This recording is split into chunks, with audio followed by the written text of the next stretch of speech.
సాధారణంగా ఒక జైలర్, ఒక ఖైదీ ఎట్లుంటారు? ఉప్పు నిప్పు లెక్కుంటారు. కానీ ఇక్కడ మాత్రం ఒక జైలర్ ఒక ఖైదీ మీద మనసు పారేసుకుంది.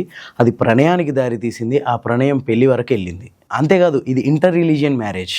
అంటే హిందూ ముస్లిం మధ్య జరిగిన మ్యారేజ్ అనమాట. ఇక్కడ ఇంకా ప్రత్యేకమైన విషయం ఏంటంటే పొద్దున్న లేస్తే లవ్ జిహాద్ అని మాట్లాడే విశ్వ హిందూ పరిషత్ సభ్యులు దగ్గరుండి పెళ్లిని జరిపించారు. మధ్యప్రదేశ్లోని సాత్నా సెంట్రల్ జైల్లో ఫిరోజా ఖాతున్ అసిస్టెంట్ జైలర్గా పనిచేస్తున్నారు. అదే జైలులో ధర్మేంద్ర సింగ్ అనే వ్యక్తి 2007 నుంచి జీవిత ఖైదు అనుభవిస్తున్నాడు.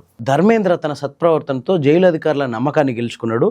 అంతేకాదు వారెంట్ పనులు, ఇతర పరిపాలనాపరమైన విషయాల్లో ఈ ధర్మేంద్ర అసిస్టెంట్ జైలర్ ఫిరోజా ఖాతున్కి సహాయకుడిగా ఉండేవాడు. ధర్మేంద్ర సింగ్ తన జీవిత ఖైదుని 2022లో కంప్లీట్ చేసుకుని జైలు నుంచి బయటికి రిలీజ్ అయ్యిండు. అయితే వీళ్ళిద్దరి మధ్య ఉన్న పరిచయం, అసిస్టెంట్ జైలర్ ఫిరోజా ఖాతున్ అట్లాగే ధర్మేంద్ర సింగ్ మధ్య ఉన్న పరిచయం మాత్రం అతను రిలీజ్ అయిన తర్వాత కూడా కొనసాగింది. ఆ తర్వాత ఆ పరిచయం కాస్త ప్రేమగా, ఆ తర్వాత అది పెళ్లికి దారితీసింది. అయితే ముస్లింలైన ఫిరోజా కుటుంబ సభ్యులు ఈ సంబంధాన్ని నిరాకరించారు.